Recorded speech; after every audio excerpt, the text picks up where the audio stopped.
입니다. 어제 자유한국당은 북한 김영철의 방남을 저지하기 위해 통일대교에서 농성을 했죠. 자유한국당 현재 입장은 이렇습니다. 살인마 김영철이 대한민국을 범했다. 문재인 정부는 살인마 김영철에게 쇳문을 열어주었다. 이것은 국정농단이고 반역행위다. 그런데 김영철은 박근혜 정부 시절 남북 군사회담 때 북측 대표였습니다. 자유한국당이 한국당을 밟으면 사살할 대상에 관한 김영철은 당시 판문점 남측인 평화의 집에서 회담을 했죠. 남쪽 당을 그때 이미 밟은 겁니다. 그렇게 사살을 하고 싶었으면 자신들이 정권을 잡고 있었을 그때 했어야죠. 하지만 당시 새누리당은 사살하는 대신 이런 논평을 냈습니다. 남북 대화의 시도가 끊임없이 이루어지고 있는 일련의 상황은 매우 바람직하다. 남북 갈등은 대화로 풀어가는 것이 가장 바람직하다. 남북 대화가 앞으로도 꾸준히 이어지길 기대한다. 김영철을 두고 이렇게까지 환영의 논평을 냈으니 반역은 자유한국당이 그때 이미 한 거죠. 그럼 먼저 이렇게 고백을 하고 나서 통일대교에서 농성을 해도 됐어야 하는 겁니다. 우리가 먼저 반역이다. 김어준의 지적이었습니다. 네. 김은지입니다. 감기는 어때요? 네, 좀 많이 나았는데 여전히 코맹맹이 소리가 좀 나네요. 코 맹맹이 좀 나은 것 같기도 해요, 목소리가. 울림이 있는 거죠. 별 차이가 없다라고 주장하시는 분들도 있습니다. 아니에요. 뭡니까? 비강에서 나오는 소리가. 울리는 예. 소리가 더 낫다. 예, 감기에 좋은 점도 있네요. 자, 이 보수의 김영철 사살 프레임은 아주 재밌습니다. 그리고 그 대교에서 모두들 몰려와서 시위를 했잖아요. 네, 그렇죠. 그 이후에는 또 광화문으로 왔습니다. 청계천 광장에서 시위를 했는데요. 퍼포먼스도 아주 제가 보기에는 인상적인 퍼포먼스였어요. 네, 드러누웠습니다. 풍찬 노숙이죠. 근데 당시 제가 오프닝에서 얘기했던 집권할 시절에 김영철 환영 논평이 있었다고 했는데 TV조선에서도 격이 높아진 군사회담이라고 칭찬했어요. 그러면서 김정은 의지 없이 이렇게 됐을 리가 없다. 김정은이 대화에 강한 의지가 있다. 이렇게 계속 칭찬하고 환영했거든요. 그리고 당시에 이제 황병서 인민군 총정치국장 명칭도 어려워요. 군사열 1위거든요. 황병서 최룡의 노동당 비서도 마찬가지고 황병서 당시 총정치국장은 아시안 게임 폐막식에 왔어요. 예, 네. 그랬죠. 그때 김무성 전 대표하고 웃으면서 악수하고 같이 사진 찍고 헤헤 웃고 있습니다. 예. 군복 입고 참석했어요. 군복 입고. 예. 지금 자유한국당이 논의되려면 연평도 포격의 책임자 황병서 즉각 체포해야 되거든요. 사살하거나. 하여튼 이 사안은 저희가 잠시 후 2부에서 여야 모두 한 분씩 모셔가지고 쟁점이 뭔지 한번 다뤄보도록 하겠습니다. 자, 첫 번째 뉴스는요. 네, 어제 평창 동계올림픽이 마무리되었습니다. 토마스 바흐 아우시 위원장 폐회식을 앞두고요. 결산 기자회견 가졌는데요. 이 자리에서 평창 동계올림픽이 대단히 성공적이다라고 평가했습니다. 선수촌과 경기시설에 만족하지 못하는 사람이 단 한 명도 없었다라면서요. 여러 이유에서 IOC는 평창올림픽에 크게 만족한다라고 이야기했고요. 뿐만 아니라 가장 하이라이트로는요. 바흐 위원장은 남북 공동 입장과 여자 아이스하키 남북 단일팀 출전을 꼽았습니다. 폐막식 때 칭찬해야죠. 칭찬해야 되는데, 이 남북 공동 입장과 남북 단일팀 출전이 하이라이트라고 말하면 이건 종북이에요. 우리나라에서는. 우리가 하면 종북이 되는 건데. 근데 대체적으로, 성공적이라는 평가가 많습니다. 보면 입장권도, 초과 판매했다고. 예, 판매율을 넘어섰다라는 거고요. 이 초과 판매를 어떻게 하는 거예요? 그러니까 목표치를 초과했다라는 점이고요. 아, 그렇군요. 예. 그리고 이제까지 동계올림픽 역대상 최대 규모라고 합니다. 유료 관중도요.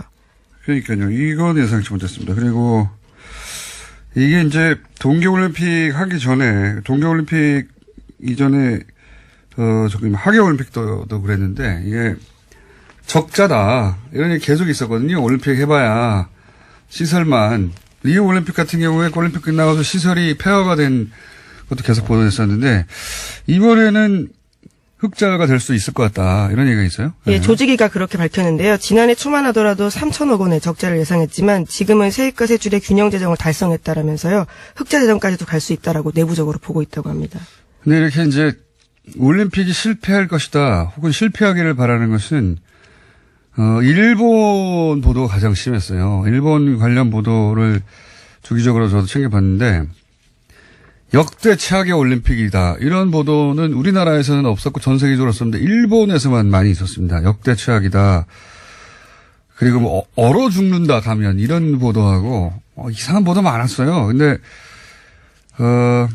그리고 뭐 남북 공동 입장이나 그 단일팀 논란에 대해서 적극적으로 우리 보수하고 같은 입장 이해를 같이 하는 보도가 많이 있었고 우리 보수와 이 아베 정권이 올림픽에 대해서는 입장이 매우 유사했다. 예, 그 외에 유사한 지점도 많지만 하여튼 일본을 제외하고는 대체적으로 긍정적인 평가가 외신도 되게 많죠. 예, 네, 그렇습니다. 외신 평가 대부분 긍정적인데요. 로이터 통신은 IOC도 엄지를 치켜세운 올림픽 운영이었다면서 선수촌이 완공되지 않았던 2016년 리우 올림픽과 비교된다라고 보도했습니다. 또 타임지도요. 훌륭한 빙질과 설질 덕에 경기장에서 신기록이 쏟아졌다면서 한국이 오랫동안 애쓴 결과다라고 했고요. 미국 CNN은 미래 기술이 집결된 올림픽을 목격했다라고 했습니다. 이게 이제 제가 보기에는 먹고 자는 것을 불편하지 않게 만들어준 게 큰 힘이라고 봅니다. 왜냐하면 각종 올림픽 때 뭐 앞에는 칭찬하고 뒤에는 뭐라고 할 때 항상 나오던 게 먹고 자는 문제였거든요. 선수들의 워낙 다양한 국가에서 다양한 그 어떤 식성과 그렇죠. 또는 뭐 먹는 음식, 못 먹는 음식도 다 나라마다 다르잖아요. 네, 이번에 선수촌에는 메뉴판이 18페이지에 달했다라고 하는데요. 요리사 180여 명이 한식, 양식, 할랄푸드까지 다양한 음식을 이걸 잘 제공했다고 먹는 합니다. 걸 잘해줘야 돼요, 선수들한테. 네, 폭스뉴스가 칭찬한 부분입니다. 이렇게 먹는 걸 잘해주면 불만이 없습니다. 먹는 걸 아주 잘해줬다고 그러고. 근데 이제 이걸 보면서 저는 무슨 생각이 드냐면, 우리도 이번에 여러 종목에서 처음 본 봅슬레이 메달 딸 줄 누가 알았어요? 그렇죠. 예. 스켈레톤은 뭐 전망도 있었지만, 그 외에도 컬링도 그렇고. 네, 새로운 재미를 느꼈습니다. 그러면서, 이런 종목이 가진 재미에 눈을 떴잖아요. 이제 아시아 국가들이, 근데 이 동계올림픽은 대부분 장비가 있어야지 하는 종목이 많아요. 그 시설도 그냥 되는 게 아니잖아요. 봅슬라이 그렇죠. 어떻게 탑니까? 설상, 빙상 다 예. 필요하죠. 그래서 아시아 국가들이 기후도 그렇기도 하지만 설비도 없고 그래요. 저는 아쉬웠던 게 동계올림픽 볼 때마다 아쉬웠던 게 우리 일본, 중국 정도를 제외하고 그것도 쇼트트랙 정도를 제외하고는 다른 종목들에서 메달이 안 나오잖아요. 저는 이번 기회에 아시아 동계올림픽 메카로 평창을 만들면 어떨까. 그래서 아시아 봅슬레이 센터, 아시아 스켈레톤 센터, 아시아 컬링 센터에서 아시아 선수들을 겨울마다 이렇게 모아서 대회하고, 물론 동계아시안 게임도 있지만. 네, 지금 유치하겠다라고 밝힌 바가 있는데요. 최문순 강원도지사가. 최문순 지사 신났겠죠, 이제. 제일 신난 분 중에 한 분이겠죠. 근데 어쨌든, 그래서 저변을 좀 넓혀서 아시아 선수들도 이런 스포츠의 재미를 좀 느꼈으면 좋겠어요. 예. 보니까 관심을 가지니까 재밌더라고요. 아주. 예. 그전엔, 특히 컬링. 네, 그렇죠. 그거 왜 하나 싶었거든요, 맨날. 굉장히 드라마틱했습니다. 아니, 이게 그 이전의 올림픽 때는 우리하고 상관이 없다 보니까 저거 왜 하나, 저 쓸데없이 바닥질 저거. 네, 청소하는 것 같고, 굉장히 무의미한 게임 같았는데, 역시 재미를 아니까, 예. 즐거움을 몰라서 그랬던 거예요. 다른 종목들도 마찬가지일 텐데, 하여튼, 아시아 저변을 넓히는 메카로 만들면 어떨까, 그런 생각을 혼자 했습니다. 자, 그리고, 이 북한 대표단, 또, 미국 대표단 속에 잘 알려지지 않았지만, 대미라인, 대북라인이 같이 포함되어 있다고 해요. 네, 그죠? 네, 어제 김영철 북한 노동당 중앙위원회 부위원장 겸 통일전선부장이 방남을 했는데요. 그래서 어제 폐막식 자리에 함께 앉았습니다. 이 자리에는 최강일 외무성 북미국 부국장이 포함되어 있다라고 하는데요. 고위급 대표단이 나와서 이번에 미국과의 대화를 하겠다라는 신호로 보인다라는 겁니다. 그러니까요. 이방카는 북한을 만나지 않겠다라고 공개적으로 얘기했지만 이방카는 만나지 않겠다는 거지. 지난번 펜스 부통령의 대실패, 사실 이거 대실패였거든요. 외신들도 외교는 대패했다, 미국이 완패했다, 뭐 이런 식의 평가도 많았고, 펜스 부통령이 돌아와서 비판도 많이 받았죠. 예. 그렇게 촌스럽게 세련되지 못하게 했었어야 하느냐, 메시지 전달을. 근데 이번에 미국 대표단에 만약에 정말로 북한하고 아무 상관이 없었으면 포함되지 않았을 인물들이 있어요. 네, 앨리스 누커 미국 NSC 한반도 보좌관을 포함해서요, 여러 명이 들어와 있습니다. 그러니까요. 북한에도 보면은 최강일 외무성 북미국이거든요. 북미국. 예. 담당자예요. 육자회담 때도 했던 이런 사람들이 라인업이 돼 있는 거 보면 이방카는 페인트 모션이고 만약에 대북 관계, 북미 관계 문제에서 보자면 실제로는 이들이 만난다는 얘기하지 않고 비공식으로 접촉하지 않겠는가. 그렇지 않다면 이런 라인업들이 각각 북한과 미국에서 이렇게 쭉 왔을 이유가 없지 않습니까? 예. 네, 또 김영철 부위원장 방남도요, 미국의 제재 대상인데도 불구하고 왔기 때문에 한국 정부와 미국이 협의했다라고 알려져 있습니다. 그러니까요. 그러면서 트럼프는 최대 규모 제재를 얘기했어요. 그래서 우리 언론들이 최대 규모 제재를 열심히 보도를 했는데, 근데 진짜 보도할 내용은 그게 아니고 트럼프 대통령이 뭐라고 그랬냐면 연설에서 사실대로 말하면 희망하건대 긍정적인 일이 일어날 수 있다. 네, 그런 이야기도 함께 뜬금없이, 던졌습니다. 예, 최대 규모 제재를 얘기하면서 뒷부분에서 뜬금없이 이런 말을 했어요. 예. 지켜보자. 예. 제가 보기에는 이런 협상단을 대북 라인 또 북한에서도 이렇게 대미 라인을 보낸 것이 이미 이야기가 됐고, 진도가 나갈 수 있다. 예. 그래서 오히려 최대 규모 제재를 일부러 발표한 것이다. 뜬금없는 타이밍이거든요. 예. 네, 어제 문재인 대통령과 만난 김영철 부위원장도 북미 대화에 충분한 용의가 있다라고 밝혔다고 합니다. 그러니까요. 우리가 모르는 사이에 뭐가 진행이 물밑에서 됐나 봅니다. 그리고 이제 생각해보면 과거에 지금 김영철 사설 얘기 나오는데, 아웅산 폭파 같은, 예, 그런 사건 뒤에도 대화를 했죠. 남북이 대화를 했습니다. 그래서 장세동 안기부장과 박철원 특보가 북한을 가서요, 김일성을 만나기도 했었습니다. 자, 그리고 다스 뉴스도 마찬가지로 쏟아지고 있습니다. 예. 네, 이명박 전 대통령이 삼성의 다스 소송비 대납 관련 보고를 받았다라고요. 그런 문건을 검찰이 확보했다고 오늘 아침 조선일보가 보도했습니다. 김백준 전 총무기획관이 보고한 내용이라고 하는데 검찰이 확보한 문건 제목은 VIP 보고입니다. 작성 시점은 2009년 중반으로 미국에서 진행 중인 다스의 투자금 반환 소송이 어떻게 진행되고 있는지 보고하는 형식으로 적혀 있다라고 합니다. 이게 아주 스모킹건입니다. 이 다스 소송비 대납 관련해서. 물론 삼성이 이미 인정했고, 예.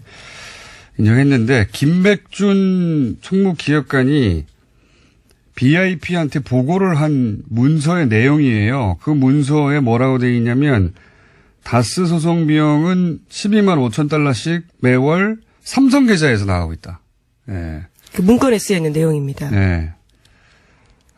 이명박 전 대통령에서 쪽은 알지도 못했고, 이제, 보도를 보고 알았다고 했단 말이죠. 근데 BIP 보고 문건이 나와버렸네요. 예. 이거 부인하기 힘듭니다. 그리고 어제 아들 이시영 씨도 조사를 받았잖아요. 네, 현재는 참고인 신분이라고 하는데요. 검찰 조사를 받고 있기 때문에 신분이 어떻게 바뀔지도 아직 모르는 일입니다. 제가 보기에는 이제 이명박 전 대통령의 소환은 확정이고요. 예. 남은 가장 큰, 갈림길은 그거겠죠. 구속 기소하냐? 불구속 기소하느냐. 네, 오늘 아침 한국일보에 따르면요. 구속 기소로 검찰이 보고 있다라는 식의 내용도 있습니다. 근데 이건 검찰이 이제 검찰 나름의 정무적 고민을 할 거예요. 왜냐하면 전 대통령과 전 대통령이 두 명이 동시에 구속된 역사가 우리나라에 없거든요. 다른 나라에도 드문 역사라고 봅니다. 있는지 없는지 제가 찾아봐야 되겠지만 이런 일이 일어나기가 정말 어렵죠. 그래서 검찰은 정무적 고민 혹은 판단, 이거 도대체 사안으로는 당연히 구속기소죠. 사안으로는. 사안 넣고 보면 뭐 명백한데, 근데 저는 검찰이 그런 고민을 하면 안 된다고 봅니다. 그런 정무적 정치적 고민을 검찰이 왜 합니까? 그냥 원칙대로 하면 됩니다. 이런 고민을 할 필요가 없이. 예.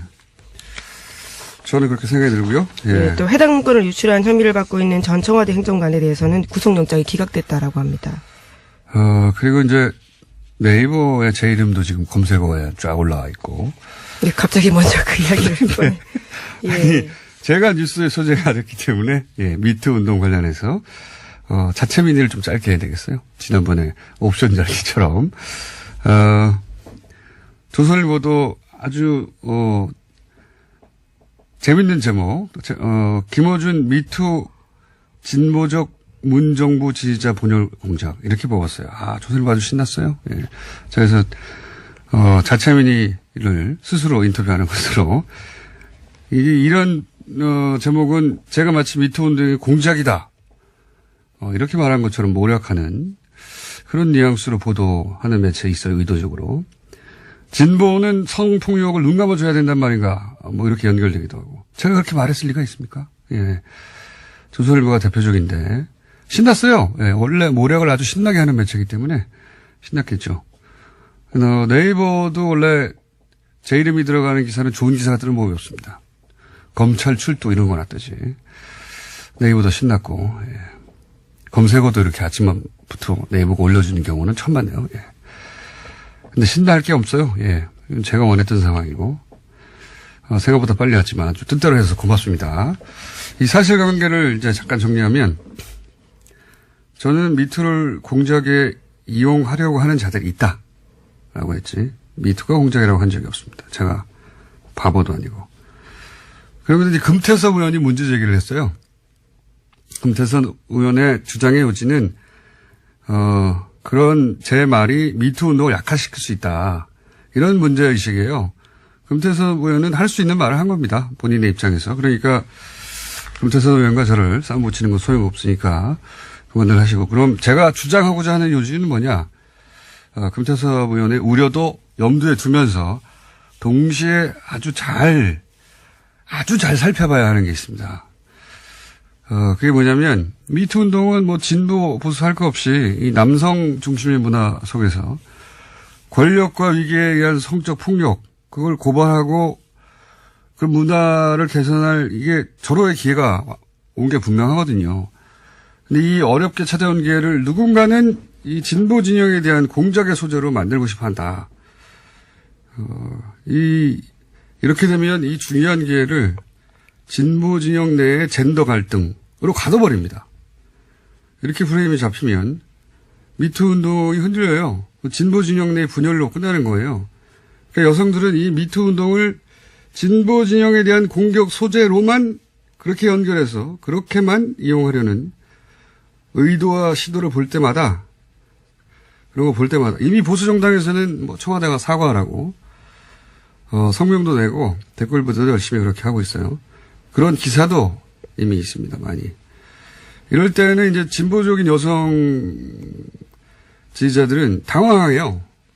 당황할 필요가 없습니다. 그런 게 바로 미투를 공작적으로 이용하는 거예요. 그런 세력, 그런 기사, 그런 의도를 볼 때마다 여성계는 단호하게 대처해야 됩니다. 너희들은 닥쳐라. 시끄럽다. 꺼져라. 이게 진보 보수의 문제가 아니다. 눈을 부릅뜨고 그런 프레임을 깨야 돼요. 이 운동을 그렇게 이용하는 것, 이 운동이 이렇게 이용당하는 것을 차단하고 아주 확실하게 선을 그어야지, 안 그러면 본질은 사라지고 운동은 소멸되고 공작이 남는다. 제가 우려한 바는 그겁니다. 예. 제가 왜 이런 말을 이 타이밍에 했는지 뉴스공장이 제 개인의 매체가 아니기 때문에 제가 개인적으로 하는 팟캐스트에서 자세히 다시 이야기로 하고 여기까지만 하겠습니다. 미투 하니까 또 하나 생각나는데 지난주 뉴스룸에 JTBC에 박은정 검사가 출연을 했어요. 예. 제가 박은정 검사에게 민의하는 김에 저에 대한 민의니까 빚이 있습니다. 큰 빚이. 뭐냐면 낙검수 시절에 나경원 의원의 남편인 김재호 판사가 나경원 의원 비방글을 올린 네티즌을 조속히 기소해달라고 청탁했다. 이런 주장을 한 적이 있습니다. 그래서 나경원 의원이 허위사실 유포로 저희를 고발했어요. 예. 그러고 보면 정신 요지경입니다. 제가 나경원 의원과 참 여러모로 악연인데 같은 방송을 하고 있지 않습니까 요즘? 예. 요지경이에요. 근데 그때 저희를 살린 게 박은정 검사예요. 예. 당시 인천지검 소속이었는데 박은정 검사가 공안수사팀에 자신이 김 판사로부터 조속히 검토해달라는 전화를 받았다고 말을 합니다. 그렇게 말을 해달라고 저희 부탁한 게 아니에요. 이명박 시절인데 현직 검사인데 어떻게 나서서 해달라고 부탁을 합니까? 그래서 이제 검찰에 끌려다니겠구나 했는데 체포영장 얘기도 그때 나왔었습니다. 근데 박은정 검사 본인이 나서서 공안수사팀에 당시 이 사건을 수사하던 그 말을 한 거예요. 내가 그런 전화를 받은 적이 있다고. 그래서 저희가 살아났어요. 박은정 검사는 그 말을 하고 사표를 냈죠. 나중에 반려되긴 했는데 크게 문제가 돼서. 그래서 제가 이제 한 달인가 있다가 박은정 검사 만나서 고맙다고 인사했어요. 커피 한 잔 사드리고. 커피 한 잔만 사드렸습니다. 고기를 한번 사드려야 되겠다. JTBC 보도를 보면서. 이 숨겨진, 잊혀진 이야기인데, 예. 갑자기 고맙다는 말을 못해서 공개적으로 다시 한번 드립니다. 자, 오늘 여기까지 하겠습니다. 감사합니다. 네, 김은지였습니다. 북한 김영철 통일전선 부장 박람회 야권이 아주 크게 반발하고 있습니다. 밤샘 시위까지 했는데요. 더불어민주당 이철희 의원 그리고 자유한국당 안상수 의원 스튜디오에 직접 나와주셨습니다. 안녕하십니까? 안녕하십니까? 네, 안녕하십니까? 네. 자, 보통 이제 제 소개를 하거든요. 인천 중구동구 강화 홍진이 안상수입니다. 이렇게. 그건 양해를 좀 하셔야지. 하시죠. 다시 한번 말씀하실 기회를 드리겠습니다. 네. 인천 중구동구요? 네. 네. 중구동구 강화군 옹진군. 네. 인천 중구에 계신 유권자 여러분 잘 들어주시고요. 네. 제 지역군 대한민국입니다. 비례이기 때문에. 예. 비례, 다른 얘기긴 합니다만 오늘 주제와 비례로 나왔다가 이렇게 지역구 자리 잡기가 어렵지 않습니까? 쉽지 않죠. 쉽지 않죠. 그래서 이제 지역구 의원들은 비례 의원들을 아직 그죠? 예. 아직 그래, 조금 좀, 아직 멀었다. 비중을 좀 덜 두죠. 자, 맞습니다. 그래서 비례 의원들은 저희가 잘 안 쳐주는데. 이 저리원은 이제 3선급. 3선급 비례입니까? 그렇죠. 네, 그렇게 쳐주십니까? 하지만 밖에 나와서 이제 국회에 가시면 또 안 쳐주시잖아요. 비례니까. 국회에서 그런 게 좀 있습니다. 그걸 저희가 따로 주제를 한번 다뤄보겠습니다. 이렇게 이제 웃고 계시는데, 여야가 여기서는, 이 방에서는. 어제는 아주 큰 전선이 펼쳐졌습니다. 예. 우선 밤샘 시위를 하신 쪽이니까, 안상수 의원으로부터 왜 그렇게 밤샘 시위까지 했는지 좀 들어보겠습니다. 저는, 인천광역시장 시절 2010년 3월 26일 새벽, 그야말로 북한에서 우리 천안함을 폭침을 시킴으로 해서 46명의 우리 젊은, 장병들이, 그야말로 물속에서, 차가운 물속에서 구조되는 과정을 다 지켜보고, 평택에서 연결식을 하고 대전의 현충원까지 가서 안장을 시킨 함께한 그런 장본인 중에 하나입니다. 그 당시 온 국민과 함께 대한민국이 공격당했다는 거에 대해서 굉장히 분개를 했는데 지금 그 김영철이 바로 공격을 한 부서의 총책임자였다라는 것이 정설이고 따라서 그런 사람을 지금 이런 축제에 보내는 것이 맞지 않다. 그래서 이것은 대한민국 국민으로서의 긍지를 가지고 막아야 된다. 이래서 저희들이 정말 밤샘을 하면서 막은 그런 일이었습니다. 이 의원님? 저는 잠깐만요. 저 안상수 의원님께서 처음 나오셔가지고 저희 규칙을 잘 모르실 텐데 초반에는 이렇게 한 사람 한 사람 얘기하다가 중간에 알아서 상대방 말이 말도 안 되는 얘기를 하면 끊으셔도 됩니다. 좋습니다. 네. 네, 오늘은 여당 탄압을 좀 총수하시는 것 같은데 말을 자꾸 끊고 저는 이 김영철 같은 사람이 그야말로 전범하네 우리 입장에서 보면 조선일보도 2014년 사설에서 전범이라고 했는데 전범이 대표로 온다는 것에 대해서 마땅치 않죠. 불쾌하죠. 그러나 그 조선일보에서 쓴 그대로 그게 남북이 참 현실이고 2014년에 쓴 그렇죠. 예, 이번이 아니라 예. 그때 조선일보가 쓴 논설이 저는 맞다고 보는데 그런 사람조차도 상대해야 되는 게 남북 대화 현실인 겁니다. 그걸 인정해달라는 것이고 새누리당이 자유한국당이 죄송합니다. 계속 야당만 한 정당이 아니잖아요. 집권당을 여러 차례 했고 오랫동안 해왔고 얼마 전까지만 해도 9년 동안 집권 여당을 했는데 그때 남북 대화 시도를 했잖아요. 그리고 박근혜 대통령이 이 야당일 때 당시엔 야당이었죠. 당대표 할 때는 김정일이 내주는 전세기 타고 북한까지 갔다 오셨잖아요. 근데 그런 전례들을 다 비춰보면 지금 이렇게 주장하는 건 너무 과하다. 그리고 이거는 해방 놓기밖에 안 된다고 저는 생각합니다. 그러나 그건 뭐 지금 우리는 그 지난번에 뭐 김영남인가요? 혹은 또 뭐 김여정인가? 그 김정은이 동생 요구 그럴 때도 반대를 하지 않았죠. 이 김영철이는 특별한 경우다.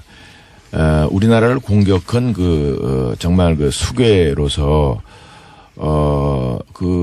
도저히 받아들일 수 없다는 것이고 2014년에 했다는 것은 그것은 이제 그쪽 북측에 말하자면 대표로 판문점에서 만날 때니까 그때는 뭐 그쪽에서 보내는 거에 대해서 뭐 보내고 뭐 그쪽 대표에 대해서까지 우리가 뭐 또 평가를 할 수가 없는데 이번은 우리가 평창올림픽을 20년에 걸쳐서 삼수를 해가지고 정말 우리 국민들의 온 정성을 모아서 세계인의 축제를 한 것인데 여기에 세계의 우리나라의 위상을 드높이고 우리 젊은이들이 세계로 뻗어나가는 기상을 다시 한번 확인하고자 하는 그야말로 88올림픽은 우리 산업화의 꽃이었다면 이것은 세계화의 하나의 중요한 흐름 속에 있는 건데 이것을 괜히 그런 북한의 전쟁범을 정말 축제의 한마당에 그것도 마무리 짓는 데 갖다 세운다는 것은 아주 적절치 않죠. 우리 대통령께서 그 김정은이가 그런 결정을 해서 내려보내더라도 안 된다라고 단호히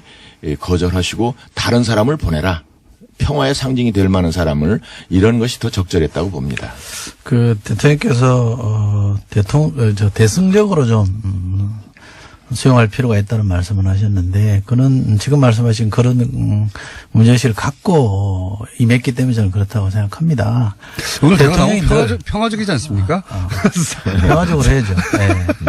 예. 너무 평화적으로들 하셔가지고 제가 제가 이런 질문을 좀 다시 드리고 싶어요. 물론 새누리당의 문제 제기에 자유한국당의 문제 제기에 대해서 뭐 전적으로 다 옳지 않다 이렇게 말할 수는 없습니다만 제가 좀 지적드리고 싶은 것은 천안함 폭치 뭐 누가 봐도 북한이 한 거 아닙니까? 그 주역이 만약에 김영철이라고 한다면 당연히 문제 제기할 수 있는 거죠. 그렇다면 연평도 포격의 주역이 누굽니까? 황병수 아닙니까? 그 황병수 아시안게임 때 왔을 때 악수하고 국회 왔을 때 크게 웃으면서 환영한 사람들이 김무성 대표 아닙니까? 그분이 지금 무슨 투쟁위원회 위원장이잖아요. 그렇잖아요. 그러면 이건 앞뒤가 안 맞는 거 아닙니까? 정당이라는 게 공당이고 집권까지 했던 정당이라면 일관성이 있어야 되는 거죠. 그때는 되고 지금은 안 된다? 그게 무슨 논리가 그렇습니까? 경우를 따져봐야 되는 거죠. 집권해봤으니까 지금 시장도 해보셨으니까 남북 관계를 풀어야 되는 이 숙제는 누구나 지고 있는 숙제 아닙니까? 그러면 이거 어려운 숙제인 거 알면 문제는 제기하되 그러나 크게 봐서는 도와줘야 되는 게 맞는데 이거는 거의 뭐 깽판 놓자는 거 아닙니까? 그것은 우리가 김영철이기 때문에 반대를 하는 것이지 그 이외에 누구도 괜찮다 뭐 이런 입장이라고 볼 수가 있습니다. 아 그래요? 근데요. 김영철만 안 되고 근데요. 잠깐만. 저희를 그 말씀 끊어서 죄송합니다만 이게 칼 폭파나 연평도 표격이나 천안함 폭침이나 수계는 누굽니까? 김정은 아닙니까? 물론. 수계는 괜찮고 그 밑에 있는 졸개는 안 된다는 겁니까? 수계는 만났잖아요. 그러나 비밀 회담 했잖아요. 이제 그것은 전세기 줬잖아요. 그것은 근데 무슨 그런 거는 예가 됩니까? 일종의 이제 그 상황에 따라 다르다는 거죠. 그러니까 내 얘기는 아니 그 상황이 자유한국당에 처한 상황이면 안 되죠. 아니 이게 지금 그야말로 우리나라가 세계인을 모시다 놓고는 축제에다가 전쟁광을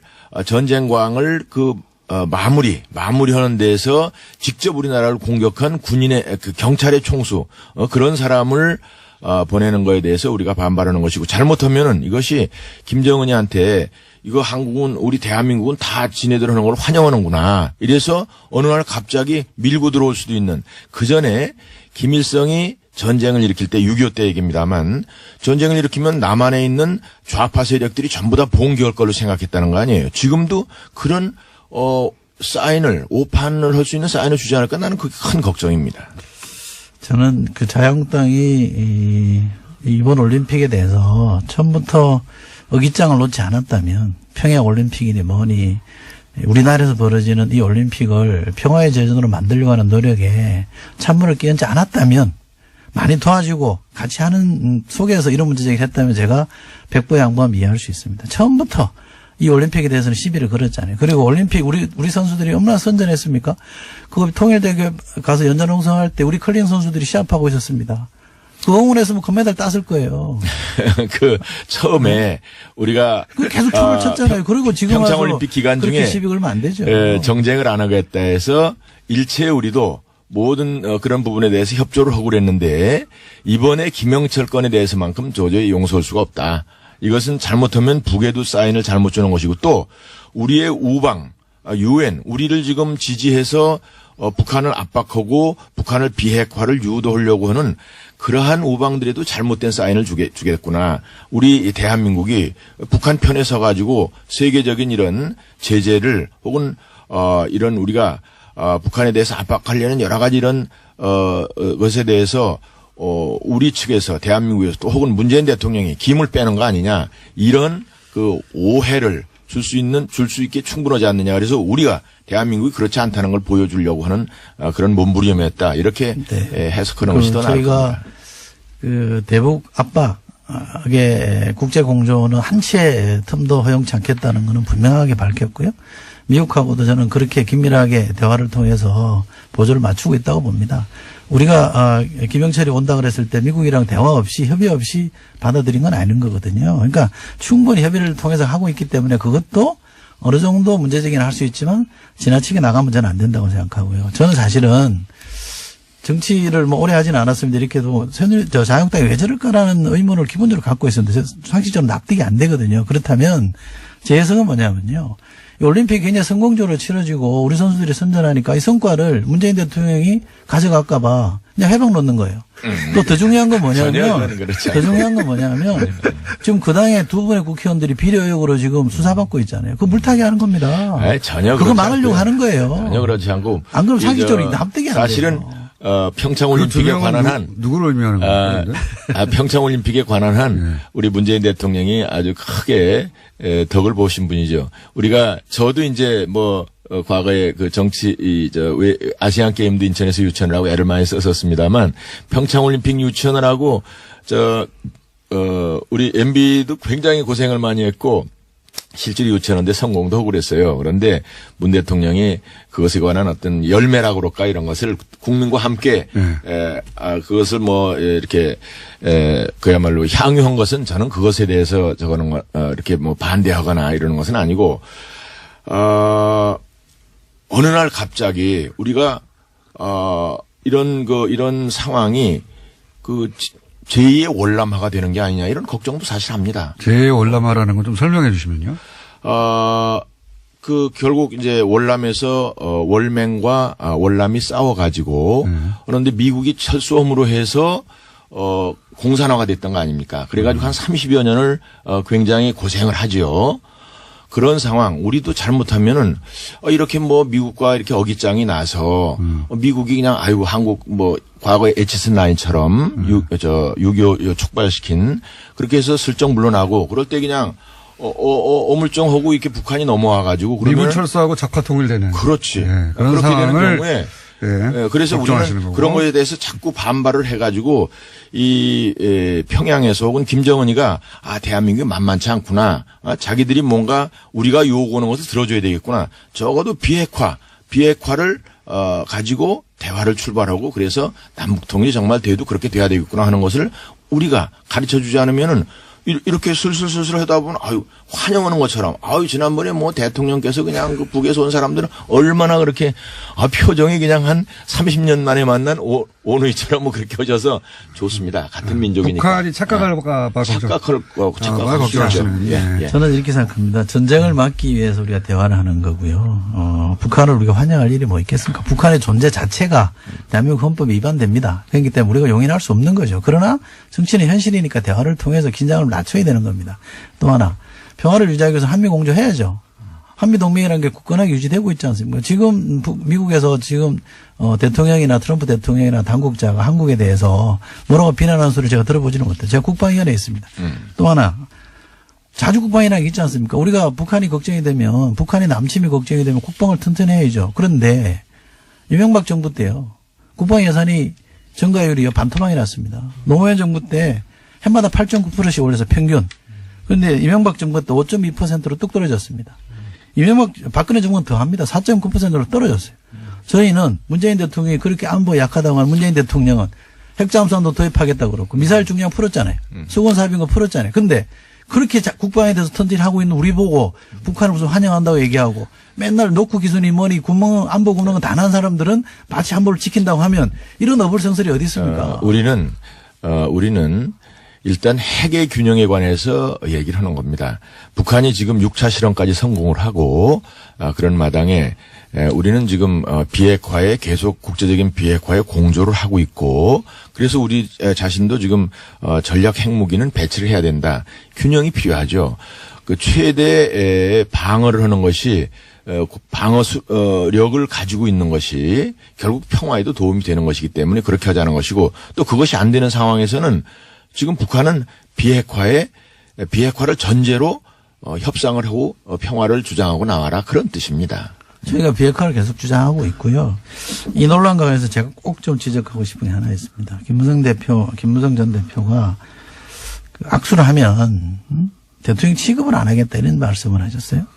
한나라의 대통령으로 인정하지 않겠다. 예. 취급이라는 단어를 썼습니다. 한나라의 대통령이 인정하고 완화가 야당 정치인 한 명이 결정할 일입니까? 국민이 표로 뽑은데? 그건 뭐. 할 수 있는 얘기가 넘어선 거 아닙니까? 이렇게 대중연설을 하다가 조금 앞서 나간 걸로 봐야지. 뭐 저도 그 자리에 있었습니다만 전후 맥락으로 보면. 아니, 이분은요. 그냥 그것을 좀 비판적으로 얘기한 것이고 약간 이게. 레토릭이 불과하다. 레토릭이죠. 그건 뭐 원고 보고 읽은 건 아니에요. 노무현 대통령에 대해서도 막말했던 분이에요. 전력이 있으신 분입니다. 일국의 대통령 이렇게 대하면 안 되죠. 우리도. 아니, 예를 들면. 모든 연사가 가서 보면 나도 유심 들었는데 문재인 대통령에 대해서는 깍듯이 왜냐하면 말을 막 하다 보면은 뭐 그냥 반말도 나오고 이럴 수가 있는데 문재인 대통령에서는 그렇게 한 건 사실이고 그 이제 김무성 대표가 조금 약간 격앙이 돼서 그런 표현을 한 것은 사실인데 원고를 읽은 건 아니에요. 예를 들면 우리 안상수 의원님이 인천시장 하셨잖아요. 예. 인천시장 하고 있는데 당시 야당 시의원이 당신을 시장으로 인정 못하겠다 그러면 저 인천 시민의 권리를 침해한 거 아니에요? 물론인데 이제 그렇게 공격하는 사람들도 있긴 하죠. 사과해야죠, 그러면. 당을 대표한 사람이 그렇게 얘기하면 안 되죠. 네. 근데 이 논리는 제가 한번 다시 여쭤봐야 되겠습니다. 의원님. 뭐냐면, 그 남북 군사회담은 어쩔 수 없지만, 근데 이 축제인 올림픽에 참석하는 거는 완전히 다른 일이다. 근데 2014년에 황병서도 아시안 게임에 참석했거든요. 폐막식에. 이건 또 어떻게 다른 겁니까? 뭐 일단 아시안 수준이기 때문에 괜찮나요? 굳이 따지자면 어떤 희생의 차이라고 볼 수도 있겠고요. 연평도와 천안함에. 예, 뭐 굳이 따지자면 뭐 이제 그런 게 있을 수 있고 또 이번에 어떤 그 성격에 있어서는 이게 잘못하면 처음부터 끝까지 그 당시에는 그게 마지막 날 왔었거든요. 폐막식 때. 이건 처음부터 끝까지 그냥 우리가 환대하고 뭐 그래서 지금 요번에는 뭐 선수뿐 아니라 응원단서부터 무슨 예술단서부터 해가지고 선수는 그냥 연합운명인데 뭐 한 700~800명이 왔다 갔다 하지 않았어요. 그러니까 이런 판이니까 마지막까지 이렇게 해서는 안 되지 않느냐. 결국 대한민국의 자존심을 세워놔야지. 이것도 다 기록이니까. 이게 도대체 그리고 하나의 그 역사니까. 그래서 이것을 이런 내용을 북한도 알려주고 우리 우방들한테 알려줘야 대한민국이 살아있다. 이렇게 되는 것이 처음서부터 끝까지 전부 다 환영무드로 해놓으면 이거지 사람들이 이게 뭐 자기들끼리 그냥 얼렁뚱땅 해나가지 이게 북한에 잘못된 시그널을 줄 수 있다. 그렇습니다. 예. 똑같은 범죄자인데 5년형 받은 사람하고 10년형 받은 사람을 다르게 대접해야 된다는 거는 죄송합니다. 그것도 좀 설득력이 없는 것 같고요. 저는 군사회담은 된다. 저는 군사회담이면 더 안 되는 거 아닌가요? 차라리 평화의 제전이니까 이런저런 험이 있더라도 좀 받아들여서 우리에게 도움되는 평화 쪽으로 가려고 하는 노력은 그럴 수 있으나 군사회담이야말로 군사적 문제를 다루는 팽팽한 긴장의 상황이면 파트너가 더 중요한 거 아닌가요? 우리가 이제 걱정하는 것은 전범이 나와도 되고 올림픽에 오면 안 된다. 걱정하는 것은 이제 북한의 위장 평화 공세죠. 사실 이게 다 위장된 평화 공세. 위장된 평화 그걸 공세일 걱정하시는 수 있고 거죠? 또 계속. 이런 걸로 해서 자꾸 시간 벌면서 자기들이 핵은 완성하고 우리는 무장 해제하고 또 우리 자유방과 미국한테 잘못된 시그널을 줄 것을 걱정을 해야 되고 그래서 우리가 이런 목소리가 강력한 이런 목소리도 있다는 것을 알려줘야 됩니다. 이건 회방이 아니고 그런 목소리 있다는 정도로만 해주시면 좋겠고요. 지금은 목소리가 그걸 지금 넘어선 것 많이 같아요. 있습니다. 이제 통일대교에서. 목소리가 아니라 거의 몸짓이에요. 거의. 온몸으로 저항하고 있으니까 그건 좀 과하다 싶고요. 몸짓 언어죠. 그리고 혹시나 정치에서 중요하죠. 몸짓 언어. 혹시나 걱정하실까 봐 말씀드리는데 저희는 안보태세는 빈틈이 없고요. 국방비도 계속 늘려가고 있고 첨단 무기도 많이 들여오고 있고 군의 사기도 더없이 높습니다. 또 강한 군대 만들기 위해서 국방계획도 지금 추진하고 있는 거고 한미 공조도 빈틈이 없습니다. 그러니까 북한의 위장 평화 공세에 넘어갈 거다 이렇게 생각하실 필요는 전혀 없고요. 다만 미국도 인정하고 저희도 인정하듯이 최대한 압박을 통해서 대화회장으로 끌어내자는 거잖아요. 대화로 나오는 기밀을 보고 있으니까 그걸 잡겠다는 겁니다. 아니 지금 와서 김영철이가 와서 북미 대화 용이 있다고 그랬잖아요. 미국도 그게 진정성 있다면 받겠다는 거 아닙니까? 이제 그 경우에 사실은 우리가 오히려 상대방을 더 압박하는데 공조하는 것이 효과적인 방법이 될 수가 있다. 이제 여러 가지 지금 이 미국에서 아주 최대한의 제재를 지금 한다는 것이 이제 보도가 됐고 또 이것이 작동하지 않으면은 다른 옵션이 있다. 거의 군사적인 옵션에 대해서까지 얘기를 하는 것이고 이렇기 때문에 이제 대화의 용의가 있다라고 얘기하는 것 같긴 한데 아무튼 좋습니다. 아무튼 좋은데 이것이 비핵화를 전제로 하지 않으면 안 된다. 우리가 이제 지난번에 좀 실망을 한 것은 대통령께서 김여정 등 그때가 실세인데 그때 왜 비핵화에 대한 것이 한마디도 없었을까 이런 것에 대한 걱정을 하는 거 아니에요. 진정성이 있어야 되거든요. 괜히 립서비스나 하고 그림만 나와서는 안 된다. 이런 차원에서 걱정을 하는 겁니다. 예, 이제 문제 제기는 자유한국당이 충분히 했으니까 이제는 국회로 돌아오셔서 국회에서 논의하고 산적한 과제들을 풀어야죠. 민생이 지금 급하다고 하지 않습니까? 문제 제기 충분합니다. 이쯤에서 이제 정상화하죠. 아마 그렇게 될 겁니다. 다만 너무 쉽게 동의해 주시니까. 이제 다만 오늘 오후 3시에 우리가 청계광장에서 수십만 명을 모시고 거기까지만 하고 보고를 하고 우선 그다음에 판단을 할 겁니다. 예. 수십만 명 다 나오기로 약속됐나요? 이따 보십시오. 기대하겠습니다. 자, 오늘은 저희 2부답지 않게 약간 심심하게 진행됐습니다. 이철희 의원, 안상수 의원이었습니다. 감사합니다. 고맙습니다. 필기 끝이 났고 그리고 개식, 폐식도 끝이 났죠.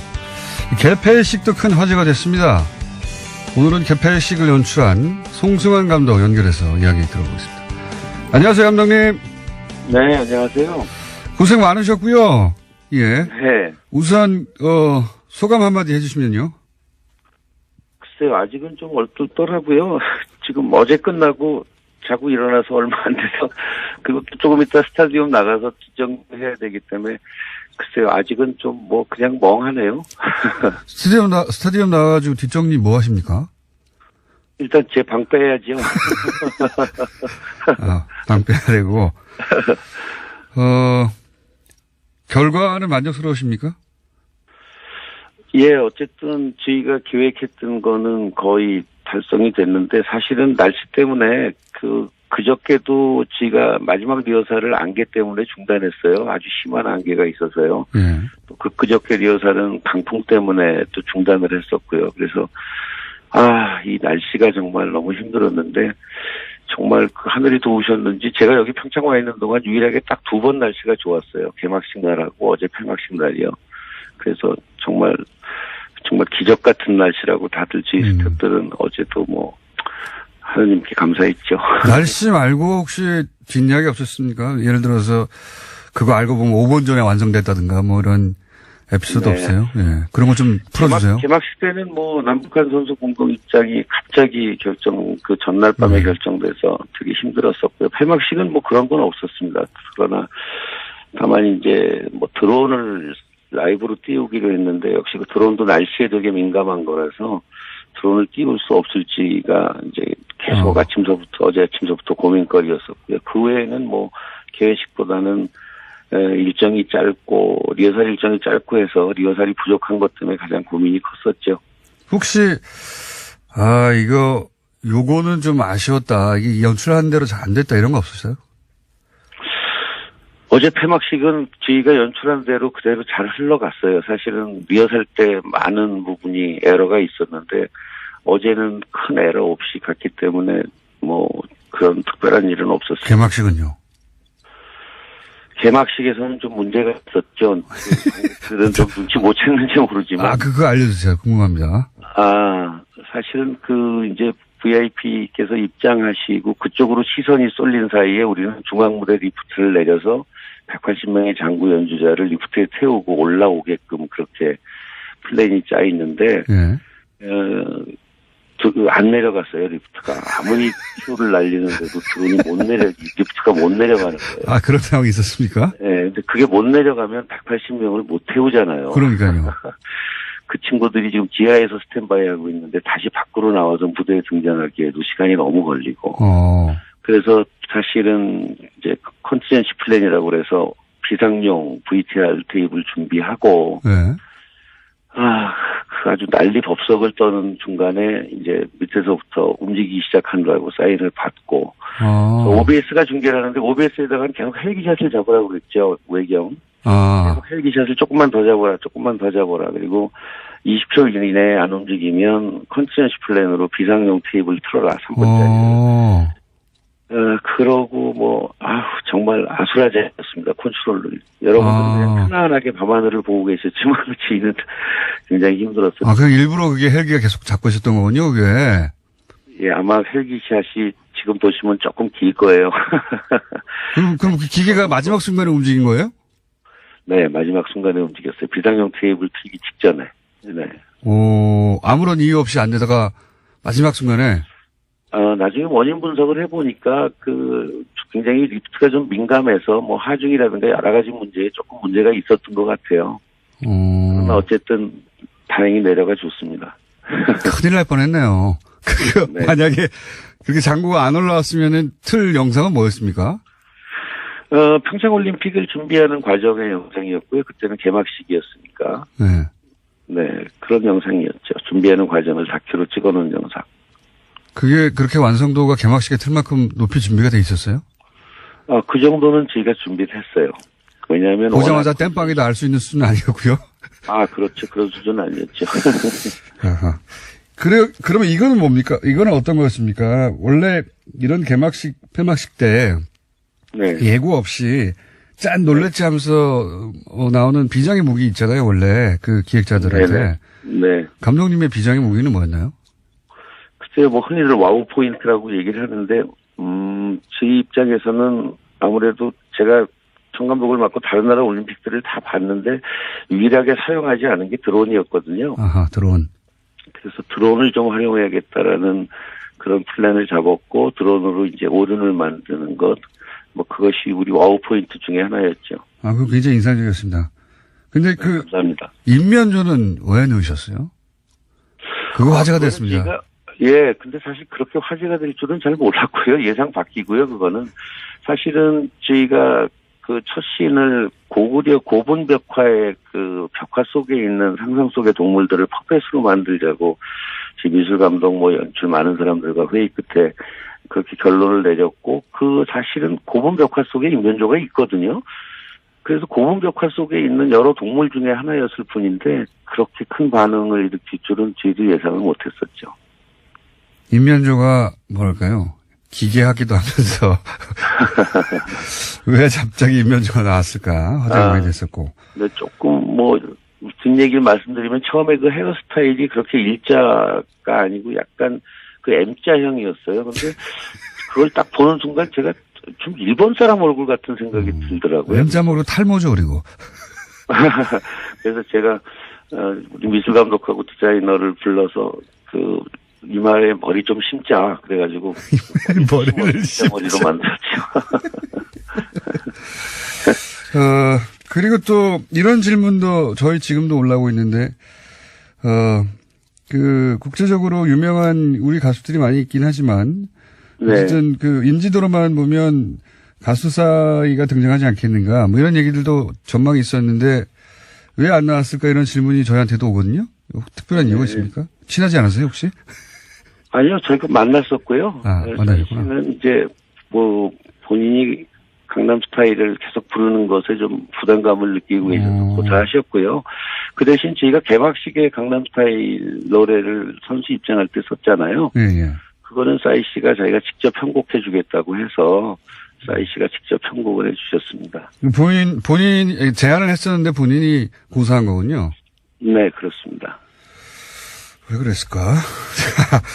그 아마 아시안 게임 때였죠, 싸이 씨가. 네. 그때 워낙 많은 또 비난을 그때는 받으셨었다고 그래서 참 연예인이 힘듭니다. 뭐 어떤 행사에 출연하면은 왜 그 사람 출연했냐고 비난을 하고 출연 안 하면 또 왜 안 했냐고 비난을 하니까 그렇죠. 연예인들이 참 힘들죠. 네. 이낙연 총리가 개막식하고 다 끝난 다음에 감독님한테 미안하다고 네. 했다고 하는데 왜 그랬나요? 제가 12월 달에 이제 총리 보고를 했는데요. 연출안에 대해서.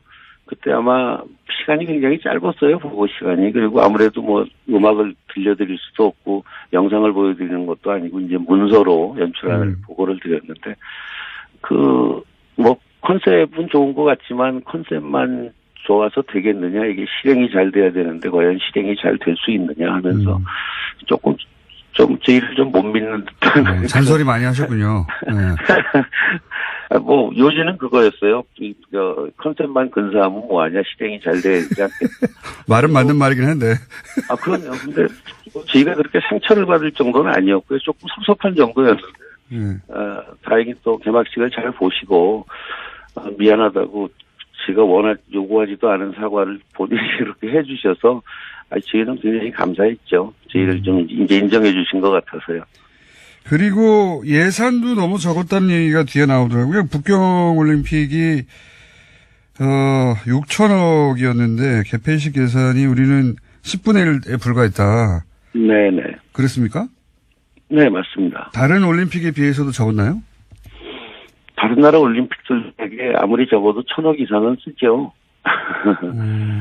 네, 너무 예산이 적었지만 뭐 그 예산은 처음부터 적었던 거고요. 근데 지금 생각해 보면 말하자면 예산이 적었기 때문에 그 적은 예산에 맞게끔 연출한 거 구성을 했던 게 오히려 뭐 좋은 효과를 보지 않았나 이런 긍정적인 생각도 해요. 왜냐하면 말하자면 공연으로 치면 이제 대극장 예산을 받아야 되는데 소극장 예산을 받은 거거든요.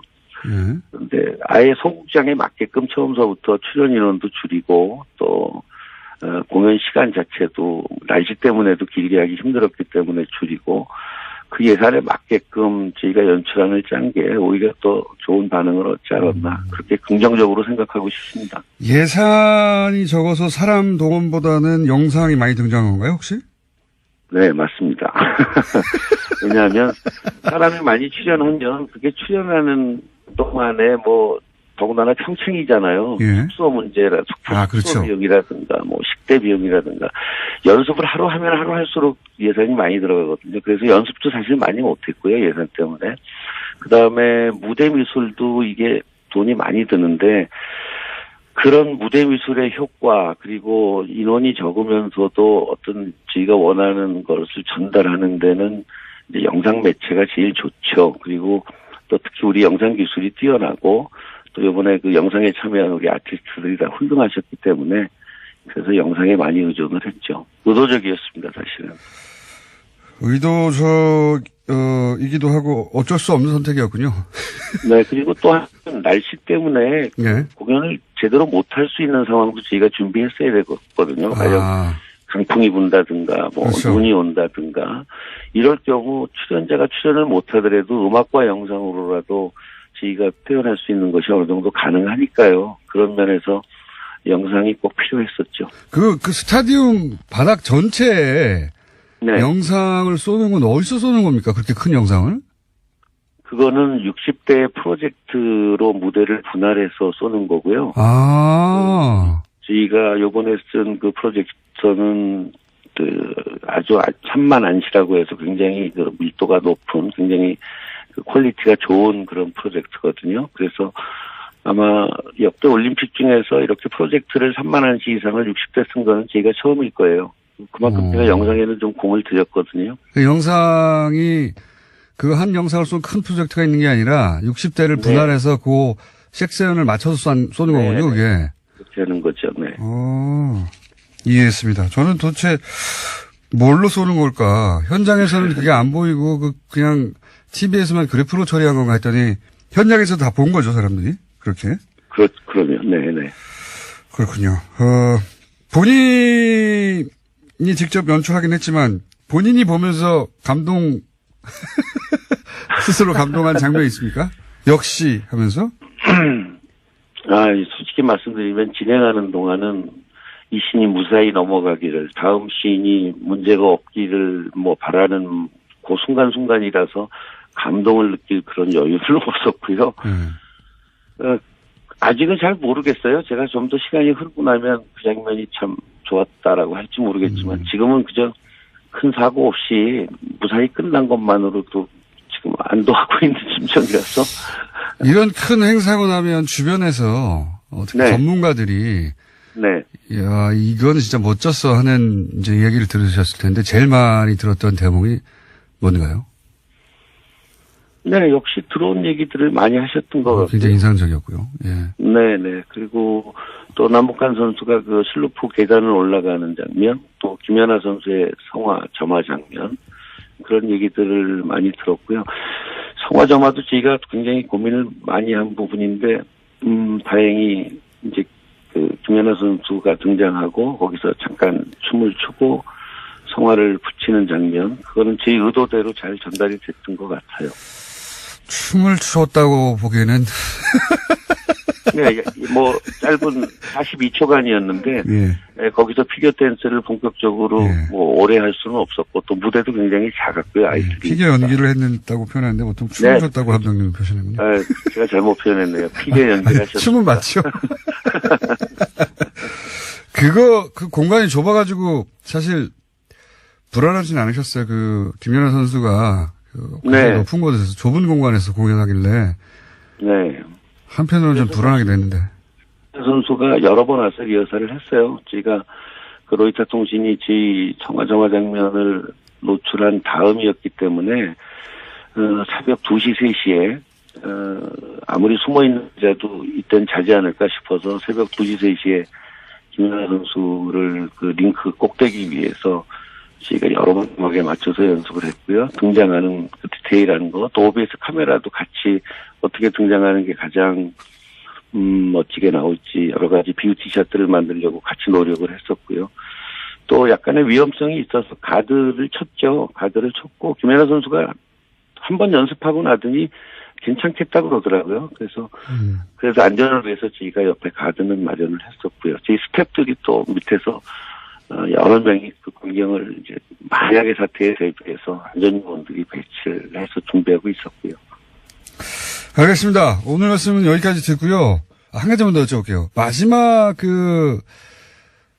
중국의 장인모 감독입니다. 네, 예. 네네. 그 공연도 굉장히 압도적이었습니다. 그렇죠? 네, 좋았어요. 네. 나보다 더 잘하는데 그런 생각 안 하셨어요? 우리도 그 정도는 이제 할 수 있고요. 장영호 감독은 제가 존경하는 감독이고, 요번에도 여러 번 만났어요. 근데 어제 마침 폐막식 끝나고 제가 컨트롤룸에서 내려오는데 엘리베이터에서 같이 만났어요, 장영호 감독을.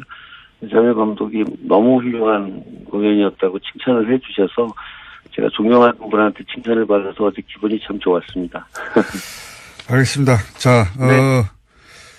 다 끝나고 이제 좀 쉬시고 나서, 예. 네. 저희 스튜디오 한번 오셔가지고, 뒷이야기, 오늘은 이렇게 공식적인 인터뷰 한번 하고요. 네네. 틀림없이 온갖 이야기들이 있겠죠. 아니죠. 그 이야기는 스튜디오에 직접 모시고 말씀 나누겠습니다. 오늘 말씀 감사합니다. 감사합니다. 네. 지금까지 평창 동계올림픽 개폐식을 연출한 송승환 총감독이었습니다.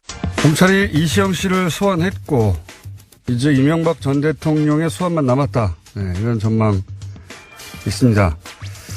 일요신문 강영석 기자 연결해서 이시영 씨 검찰 출석 그리고 다스의 위장 계열 회사 이야기 좀 나눠보겠습니다.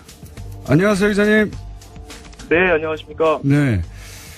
특히 다스의 위장 계열사 우회 승계에 관한은 일요신문 강현석 기자의 특종이다. 제가 여러 번 얘기를 여기서 했었습니다. 네. 예, 감사합니다. 네. 너무 잘 듣고 있습니다. 네. 사실이기 때문에, 예. 가차이십니다. 예.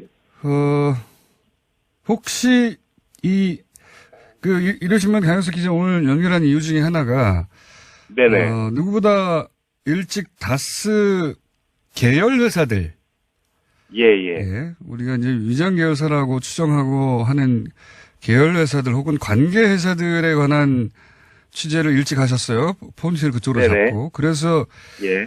다스 내부자들 혹은 관계자들로부터 여러 이야기를 제가 들은 걸로 알고 있습니다. 그죠? 네네, 맞습니다. 예. 네. 그래서 이제 아직 다 보도는 안 됐지만 그런 관계자들 얘기를 미리 많이 들은 걸로 알고 있는데 혹시 이시영 씨 조사 받기 전에 그런 얘기 들으셨습니까? 이시영 씨가 조사를 받았다는 보도가 나오기 전에 그날 아침이었는데 이제 사실 그 얘기가 다스 내부에서 사실 나온 얘기였어요. 그쪽은 미리 알고 있었군요. 예, 이시영 씨가 조사를 받으러 이제 올라갔다라는 내용이 좀 퍼졌었고 그래서 그거를 실제로 이제 검찰이 좀 확인을 해보니 조사를 받는다 이렇게 얘기가 돼서 그게 이제 좀 보도가 좀 나오게 된 걸로. 보도가 되기 전에 미리 알고 계셨군요. 예. 네네. 그리고 이상은 회장도 지금 곤란한 처질 텐데 이상은 회장과 관련해서는 혹시 그 내부자들로부터 들은 이야기는 없으십니까? 일단 아까 공장장께서 말씀하셨는데, 일단, 이시영 씨 같은 경우에는 올라오기 전에, 정학용이라는 다스 부사장이 있어요. 예. 정학용 씨한테, 제가 듣기로는 정학용 씨한테, 이제 본인이 한 일에 대해서 본인이 책임을 져라. 이렇게 좀 얘기를 했다고 해요. 그래서 이것이 혹시 이시영 씨가 본인의 책임을 좀 회피하기 위해서 미리 좀 말을 맞춘 게 아닐까 이런 좀 얘기가 있었고요. 그리고 이상은 씨 같은 경우에는 지금 좀 몸이 좀 안 좋다 또 이런 얘기가 있어요. 그래서 병원에 입원을 하려고 했다 이런 정도 소문이 있는데 그거는 정확하게 확인된 얘기는 사실 아니고요. 이상 씨도 그 소환을 앞두고 있기 때문에 예, 아마 좀 그런 고민을 하지 않았나. 네, 이상은 회장 관련해서는 지난 2008년 특검 때도 이상은 회장이 입으려면 폭탄일 수 있어서 따로 빼돌려야 한다 이런 얘기가 있긴 있었죠. 예. 예, 그리고 지금 사실 실제로도 좀 워낙 고령이기 때문에 이게 좀 진술의 일관성이나 이런 것들이 좀 없다고 해요, 평소에도. 그래서 아마 좀 소환을 했을 때 일부러 그래서 오히려 좀 기억이 안 난다 이렇게 좀 할 가능성도 있는 상황입니다. 그래서 이제 병원에 입원하고 하는 방식으로 아프실 예정으로 그런 시도가 있긴 있었다 이런 얘기를 들으셨다는 거죠? 예. 네네. 이거 복수의 관계자를 통해 들은 거기 때문에 예. 알겠습니다. 그리고 이제 위장 계열사 관련해서 워낙 많이 취재를 하셔가지고 제가 여쭤보고 싶은 게 네네. 고철 얘기 나오지 않습니까? 예. 네네, 맞습니다. 예. 고철 회사 관련해서 갈등이 있었나 보더라고요. 이거 좀 정리해 주십시오. 어떤 내용인지. 예, 안 그래도 무슨 녹취록 보도 통해서 한번 좀 언급이 된 적이 있는데요. 여기 이제 자세하게 이게 무슨 내용인지 사람들한테 잘 이해가 안 되고 게다가 주목을 네네. 잘 안 하는데 제가 보기엔 요거 중요한 포인트거든요. 누나 이기선, 그러니까 이명박 전 대통령이 누나 이기선 씨가 연루된 건지. 네네. 예. 맞습니다. 그 이기선 씨가 만든 회사 중에서 그 동명이라는 네. 예, 동명이라는 회사가 있는데요. 그 실제로 이 동명이라는 회사는 실제 사업장이 없는 이제 페이퍼 컴퍼니고요. 예, 그 여기에 그 아들이 이제 김동혁 씨, 이기선 씨의 아들인 김동혁 씨 그리고 김동석 씨가 실질적으로 이렇게 운영을 해오던 회사입니다. 예. 2000년대 초반부터 그 다스에서 자동차를 만들면 나오는 고철 같은 게 있습니다. 그렇죠. 자동차 부품 만들고 남는 고철을 이거를 다스에서 받아서 예. 이거를 뭐 포스코라든지 아니면 현대제철이라든지 이런 네. 그 제철사로 이제 고철을 납품을 해서 철 스크랩을 납품을 해서 중간에 이제 마진을 챙기는 토행세를 챙기는 이런 회사가 바로 동명이라는 회사거든요. 네네. 예. 그런데 사실은 이 다스 입장에서는 네. 어쨌든 고철이 계속 발생하는 것이기 때문에 이거를 그 중간 회사를 거치지 않고 동명이라는 회사를 거치지 않고 직접 만약에 제철사에 납품을 하게 되면은 이건 오히려 회사한테 이득이죠. 그렇죠. 근데 그런데 동명이라는 회사를 굳이 중간에 끼워서 동명에다가 어떤 그런 고철 납품 권한을 주고 그리고 그 납품 중간에 납품 과정에 생기는 수수료를 이렇게 챙길 수 있도록 그게 좀 도와준 것이 아닌가라는 강한 좀 의혹이 생기는 거고요. 실제로 이제 이 부분에 대해서 아마도 검찰이 조사를 하고 있는데 이게 액수가 꽤 된다고 그래요. 왜냐하면은 다스가 굉장히 큰 자동차 부품 회사이기 때문에 거기서 나오는 고철 양이 어마어마하거든요. 요 고철 납품하는 과정에서 실제로 동명이 돈을 챙겼다면은 이거는 결국에는 그 비장을 만든 걸로 볼 수 있지 않나. 그리고 실제로 얼마 전에 이제 뭐 그 어떤 대우조선해양이라든지 네. 아니면 이제 이런 회사들이 중간에 이렇게 보수 단체들이 그 비슷한 유사한 고철업체를 만들어서 실제로 중간 그런 토행세 같은 거를 챙겨서 문제가 됐던 적도 있었습니다. 예. 그러니까 요게 이제 그 언론을 통해서 그 녹취록으로 짧게 등장해가지고, 그러니까 이동영 씨하고 뭐 갈등이 있는 대목으로 등장해서 고철업체. 이게 도대체 어떤 갈등인가 의문을 가진 분들도 있을 텐데, 고철업체가 그 관심의 대상이 아니어서 고철업체가 있긴 있었고 거기 갈등이 있나 보다 이 정도 하고 넘어갔는데 알고 보면 고철업체가 누나 이기선 씨 명의로 돼 있는 회사인데 근데 이 회사가 고철업체니까 당연히 무슨 업장이 있거나 처리 시설이 있어야 되는데 그건 전혀 없고 페이퍼 컴퍼니고 그죠? 네. 그러니까 거쳐가는 거예요. 서류상만. 예. 네. 서류상만 있고 어차피 고철을 다스에서 받을 때는 화물 트럭 같은 거만 하나 있으면 되거든요. 예. 이런 그 화물 트럭 제 기상도 좀 통화를 해봤는데 그 화물 트럭에다가 고철을 그냥 실어서 바로 넘겨주는 거예요. 예. 근데 이제 그거는 일은 사실은 그런 그 화물 운전 기사분이 다 하고 돈은 중간에 어떻게 보면은 그렇죠. 이명박 일가가 챙겼다고 볼 수 있는 거고요. 다스가 이 고철업체 없이 바로 그냥 팔면 되는 것을 페이퍼상에 회사를 하나 둬서 하는 일은 없이 중간에 수수료만 챙겨갔다는 거잖아요.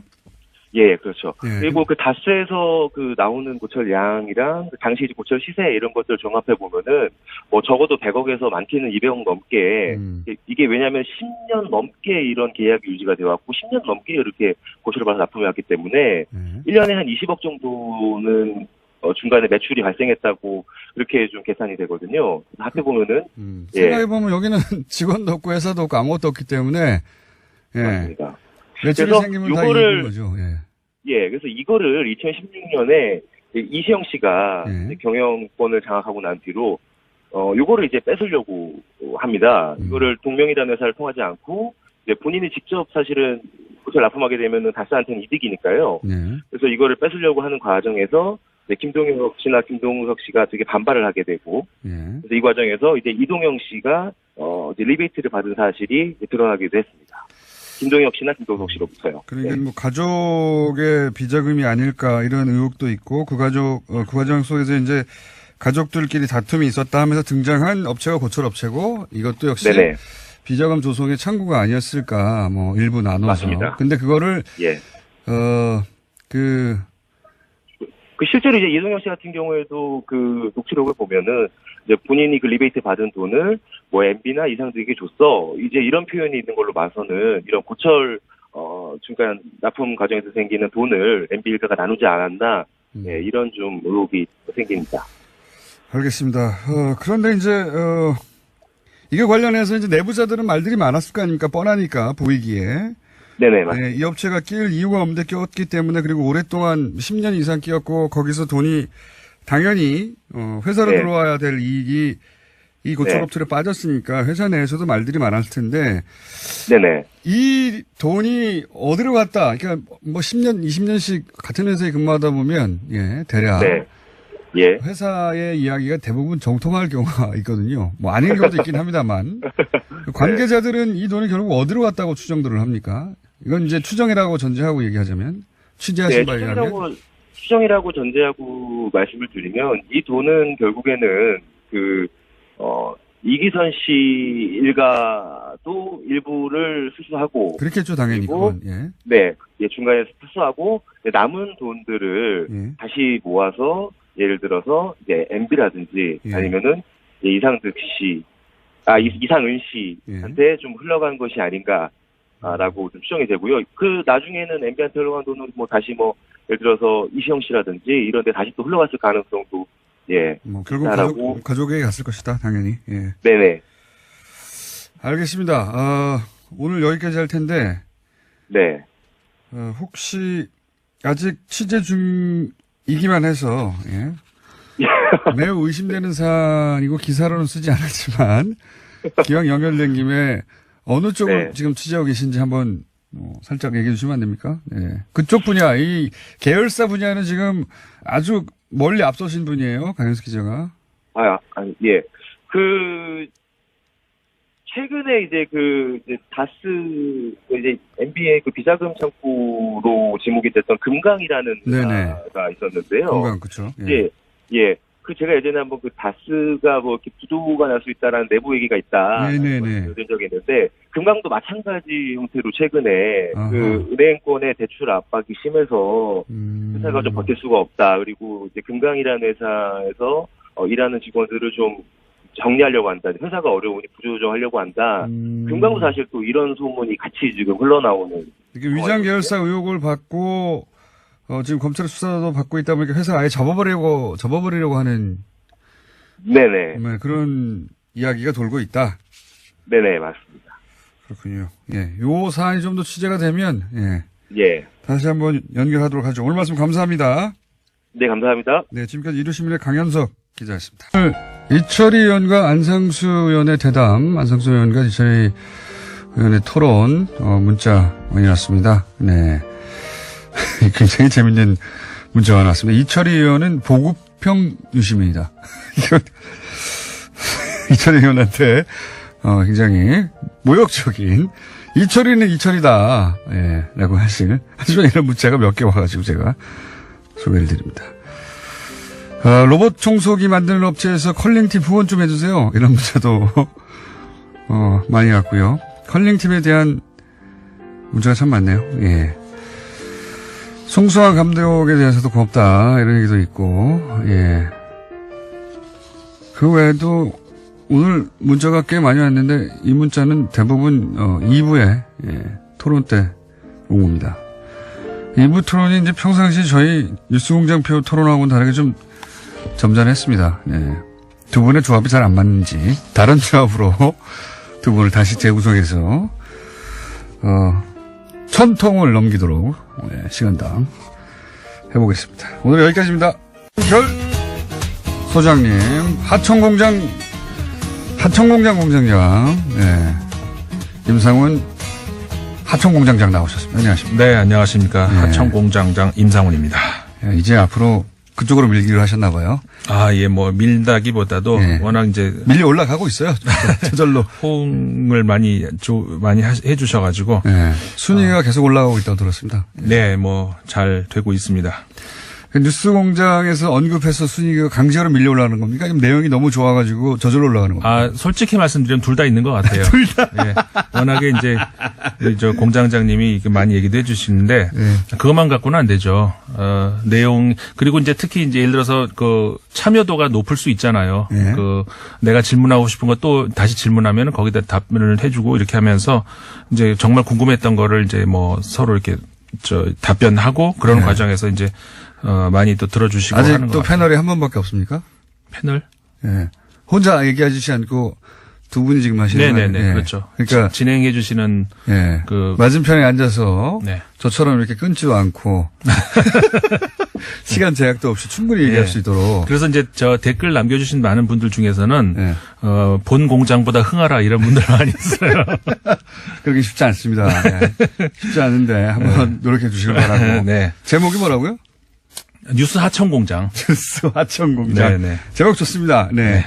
혹시 오늘도 얘기하다가 시간이 모자라면 예전에 이제 시간 모자란다고 안타까워한 분들도 많고. 네. 저도 막 초조해하고 그랬는데. 이제는 뭐 일부러 메인은 뒤로 남겨놓으신 것 같더라고요. 그건 아니고요. 네. 그럴 리가 있겠습니까? 저는 그렇게 생각합니다. 네. 자, 오늘은 뭔가요? 네, 몇 가지 이제 그 한 주간 국제 동향 말씀드리고 그다음에 주 주제로 들어가겠습니다. 국제 동향 예를 들어서 저 미국 같은 경우에 플로리다 주에서 있었던 총기 사고 있었지 않습니까? 그 이후에 정치권 역시나 또 우리 트럼프 대통령까지 포함을 해서 뭐 국민들의 요구에 반응을 안 보이죠. 뭐 교사가 무장하라는 등 이런 진짜 얘기. 그거는 황당하게 짝이 없는. 그러니까요. 그러니까 서부 시대로 돌아가자는 얘기로 들리는데 교사 특수훈련을 받고 교사를 총기를 소지하더라고요. 아니 그러면 학교의 담까지 무슨 철조망을 뭐 어떻게 무슨 얘기인지 난 도대체. 전 세계 어디서도 상상할 수 없는. 우리 일제 시대 때 왜 교사들이 칼 차고 있었잖아요. 뭐 그런 시대로 가자는 이야기로 들리기도 하고 좀 뭐 아무튼 간에 선생님한테 총을 차라고 합니까? 그러니까 참 진짜 황당하게 짝이 없는 건데. 어쨌든 그런 저 정치권의 반응에 대해서 이제 시민들이 직접 행동에 나서는 것 같아요. 이제 학생들이 집단 행동을 나설 이제 조짐이 이제 보이지 않습니까? 이제 3월 초에 3월 14일인가요? 그때쯤 되면은 학생들이 일제히 그 수업 거부를 하고 밖으로 나갈 겁니다. 그리고 일반 시민들이 나서기 시작했어요. SNS를 통해 가지고 미국 총기 협회에 협찬하는 기업들에 대해서는 불매 운동을 하겠다. 이렇게 되면서 실제로 이제 그 많은 기업들이 더 이상 이제 그 제휴를 접자 이런 움직임이 나오는데 예를 들어 항공사 같은 경우에 델타 항공이나 유나이티드 항공 이런 항공사 같은 경우에는 그 이 미국 총기협회 회원들과의 어떤 제휴가 있었던 모양이에요. 특혜를 준다든가 그런 걸 전부 지금 접었고요. 그다음에 미국 총기협회가 미국 로비스트, 최고죠. 압력단체 1위입니다. 순위 항상. 그러니까 어떻게 해볼 수가 없는 그런 회사임에도 불구하고 역시 이번에도 증명이 된 것은 아무리 뭐 압력 그 단체로서의 최고의 어떤 그 권위가 있다 하더라도 일반 시민들의 깨인 의식 이건 이길 수 없다. 이번에 이제 그 기업들이 하나씩 늘어나고 있어요. 예전에도 이런 운동이 없었던 건 아니에요. 네. 오랫동안 있었는데 이번에는 큰 차이가 있는 게 여기에 그 당사자들인 고등학생이 스스로 나섰고 그 고등학생의 학부모에 해당되는 세대도 마찬가지로 여기 나올 수밖에 없거든요. 이거는 제가 보기엔 역대 이 총기 협회를 상대로 한 불매 운동이나 그 정치권을 상대로 한 총기 관련 운동 중에 가장 막강한 맞습니다. 운동이 될 것 그러니까 같다. 차이점이라는 것이 시민단체가 아니라는 것이죠. 본인 당사자들이 직접 그러니까 피해자라는 거죠. 그런 차이가 있다는 것에서 과거하고는 그 어떤 목소리의 힘에 차이가 있지 않을까 이런 생각을 하게 됩니다. 그러니까요. 그리고 나섰던 고등학생들이 하는 연설이나 이거 굉장히 파워풀해요. 근데 그 공장장님이 그 얘기 하신 다음에 우리 그 하청공장 들으시는 분이 그거를 따서 그걸 많이 궁금해 하셨어요. 그거 어디서 볼 수 있느냐. 그걸 따서 올려주셨더라고요. 그래서 이제 많이들 공유를 했죠. 여기는 안 올라오고 글로 올라갑니까, 그게? 아이, 너무 하청공장에 질투를 하시기는. 청취자분들이 배신을 시작했네요. 아니, 실제 들어보면. 굉장히 파워풀합니다. 여학생, 여러 사람이 얘기했지만 그중 여학생이 한 연설이 굉장히 울림이 커요. 네네네. 실제. 그런 울림이 이제 사회를 바꾸는 거죠. 그러니까요. 거기서 시작해서 우리나라는 이제 미투 운동, 미국에서 물론 미투 운동도 시작됐고 우리도 지금 한참 불을 타고 있는데 미 넥스트라고 거기서는. 네, 그렇죠. 당신이 바로 다음에 총기 희생자가 될 수 있다. 예, 아주 적절한 네. 조언입니다. 미넥스트. 네, 그렇죠. 하여튼 굉장히 크게 화제가 되고 있습니다. 예, 이거는 미국 정치권들은 어떻게 할 수가 없어서 이때까지 할 수가. 워낙에 이제 아까 말씀하신 것처럼 총기 협회에 꽉 묶여가지고 돈을 다 받았기 때문에 받은 게 있으니까 어떻게 할 수가 없는 그런 네. 상황이었던 거죠. 피해자들이 나서야 됩니다. 네. 자, 다음은요? 자, 중국 얘기 해보겠습니다. 중국의 국가주석 5년 임기에 2번까지 할 수 있죠. 네. 지금까지 모든 국가주석이 다 그래왔습니다. 그러니까 현 체제인 그 장쩌민 주석 이후로는 물론이고 다 이제 보통 이제 통상적으로 10년씩 했죠. 네. 그리고 그 전에도 이제 상징적인 존재일 때도 그랬고 마오쩌둥 시대도 그렇고 하여간 10년을 넘긴 사람 없었어요. 네. 근데 이번에 헌법이 바뀔 것 같습니다. 그래서 2차로 제한한다는 그 조항이 없어지고, 그렇게 되면은 한 번의 연임만 가능했는데. 예, 시진핑 주석이 2022년에 이제 그 2기 임기가 끝나는데 한 번 더 할 수 있는 기회가 열린 거죠. 이게 과연 그렇게 될지는 모르겠어요. 근데 저는 될 것 같다는 생각이 들어요. 지금 보니까는 이번에 오늘부터 그 제3중 전회죠. 3중 전회가 열리거든요. 그러니까는 당 3차 이제 뭐라고 할까요? 말 그대로 3중 전회 시작이 되는데 여기서 이제 올린다는 거거든요. 헌법 개정안을 이제 올린다 이거. 그러면 다음 달에 이제 회의가 열리는데 이 헌법 칭찬하는 기사 많습니다. 그거야 중국 공산당이 칭찬이야 당연히 하는 거고 일당 체제에서 이 헌법은 개정될 거고요 무조건. 네, 그건 당연한 건데 네. 시진핑이 3년임을 할까요? 그거 아니면 왜 이걸 하겠습니까? 그리고 작년 10월에 그거 욕먹을 텐데 나중에는. 근데 지금은, 그리고 헌법에 다른 게 또 추가가 되는 것이, 다 우리 보도가 된 내용입니다만은, 시진핑 사상이라는 체계, 철학 이름에다가 사람 이름까지 덧붙이는 게 지금까지 2명밖에 없었잖아요. 네. 그리고 2명은 정말 중국의 운명을 좌우하는 그런 운명, 2명이었는데. 옛날 얘기죠, 그리고. 근데 여기다가 이제 살아있는 시진핑 사상이라는 현 권력이, 헌법에다가 이름을 넣을 정도로 무소 부위의 권력을 지금 쥐고 있기 때문에 도올 선생님과 이 얘기는 또 해봐야 되겠습니다. 그럴 수도 있겠죠. 어쨌든 그렇게 보이는 건 사실이에요. 네. 본인이 3번 안 할 거면 왜 지금 하겠냐, 이런. 그런 징후가 여러 번 보였잖아요.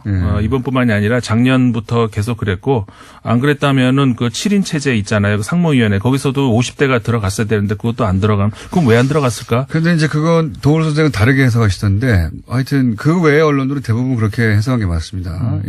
도올 선생 해설을 한번 들어보죠, 요 대목은. 어쨌든 지금, 그래서 이제 황제 대관식이라느니, 시황제라니 이런 표현도 외신에서는 등장했었죠.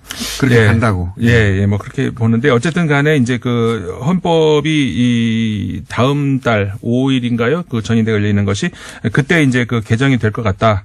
그렇게 되면은 실제로 장기 집권의 길이 실제로 하는지는 이제 우리 공장장님 말씀대로 한번 지켜보기로 하고 가능성은 열렸다. 이렇게 볼 수 있을 것 같습니다. 자, 메인 코스 왔습니다. 메인 코스 왔더니 역시 시간이 부족해요. 이게 다. 자, 오늘 메인 코스 예고만 해드릴게요. 여긴 예고편입니다. 항상. 예고편이고 본 방송은 하천공장에서 하는 겁니다. 하천공장이 위장 계열사 또는 페이퍼 컴퍼니라고 생각하시는 분도 있는데 그거 아닙니다. 그거 아니죠. 알찬 내용이 들어가 있습니다. 시리아 사태. 지금 현재 지구상의 최고의 이슈가 되어 있습니다. 정말 심각한 문제고요. IS가 끝나면서 IS가 완전히 끝나지 않았지만 사실상 세력이 약화되면서 시리아가 이제 적어도 우리 언론에 등장하는 횟수는 확 줄고 관심에서 벌어지고 있는데 복잡해지긴 더 복잡해졌어요, 이제. 굉장히 복잡합니다. 이게 굉장한 우리가 이제 인내를 가지고 들어야 될 필요가 있는데, 남의 얘기를 뭐하러 듣냐 싶을 생각이 들지 모르겠는데, 그렇지 않습니다. 이게 진짜 잠깐 사이에 훅 가는 수가 있어요, 나라가. 시리아가 이렇게 엉망인 나라가 아니었었어요. 10년 전까지만 해도. 이거 정말 정신 차리고 들어봐야 됩니다. 자, 예고편이었습니다. 아니, 아직 너무 2분 남았어. 2분, 남았어요? 2분을 하고 가셔야지. 너무 예고편만 하시려 너무 속보이는 거 아닙니까? 그게 아니고 저 착각했어요. 자, 시리아 사태가 어디서부터 시작됐냐. 보통 우리가 얘기하기를 2011년부터 시작됐다. 이렇게 얘기를 합니다. 그럼 그거는 왜 그랬을까? 보통 아랍의 봄, 그러니까는 시위의 불길이 번져서 시리아까지 와서 페이스북이나 트위터를 통해 가지고 이렇게 됐다. 예, 아랍에서 이제 그 전제군주제라든가 네. 또는 또는 독재라든가 여기 대해서 저항하는 운동이 막 퍼져 나갔었죠. 네. 예. 근데 집회를 우리가 이제 좀 그 당시를 아시는 분들 같은 경우 기억을 잘 더듬어 보시면은 2011년도에 아랍의 봄이니 무슨 자스민 혁명이 이런 말이 나올 때 다른 나라들은 그렇게 될지 몰라도 적어도 시리아는 그럴 리가 없다라고 하는 분석이 많았었어요. 그럼에도 불구하고 다른 나라들이 잠잠해져서 왜 시리아는 아직까지 이렇게 됐는가?